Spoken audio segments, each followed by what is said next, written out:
আসসালামু আলাইকুম সম্মানিত ভিউয়ার্স। আজকে হচ্ছে আপনার কোরবানি গেছে হচ্ছে আজকে 2 দিন কোরবানি আগে থেকে। আসলে আপনারা যে ডিম স্টক হয়ে গেলে যে মাথার টেনশন মানে চলে আসে। আমার বাকি হচ্ছে আপনার 5.5-6 হাজার। তা আমার জাস্ট যদি আপনার 3 দিনের ডিম আটকে তাহলে আপনার প্রায় 3-4-12 হাজার।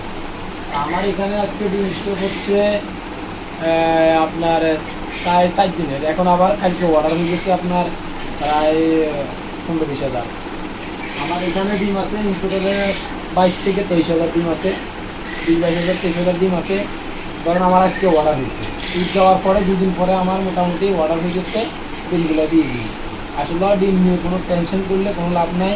আমার উপর একটা ফ্যান চলতেছে, ফ্যানটা একটা চলতেছে, ঘরের আর্দ্রতা যে তাপমাত্রাটা এটাও নিয়ন্ত্রণে আছে, গরম এত পড়তেছে না, গরম কিন্তু বাইরে পড়তেছে। আর আমাদের দেখুন আমি ফ্লোরে ডিমগুলো রাখছি, এখানে একটা ডিম চুনা ফাটা পর্যন্ত নেই, ভাঙা নাই। ডিমগুলো মানে সুন্দর করে রাখা হয়েছে, একটা ডিম এখানে নষ্ট হচ্ছে ইনশাল্লাহ। যদি 10 দিনে যদি আমার 50,000 ডিম স্টক হয় তাও সমস্যা নেই।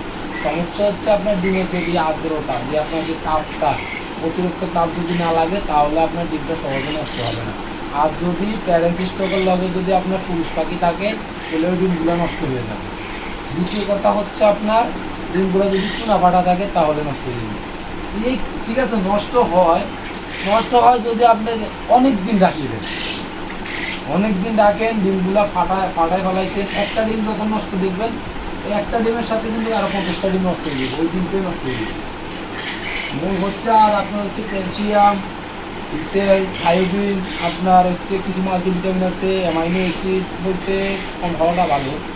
ধরেন কিছু ভিটামিন আছে, এগুলো যদি খাবারের সাথে ইউজ করা হয় তাহলে আপনার ডিমের যে ওয়েটটা থাকলে ওইটাতে ফুল পরিমাণ পানি আছে, তাহলে আপনার ডিমগুলো নিয়ে কোনো বিপদে মানে পড়তে হবে। আশা করি আজকে এই পর্যন্তই। তো এই সামনে আরও কিছু আসলে আপনাদেরকে দেখানোর চেষ্টা করতেছি যে আমার খাবারটা দেখুন।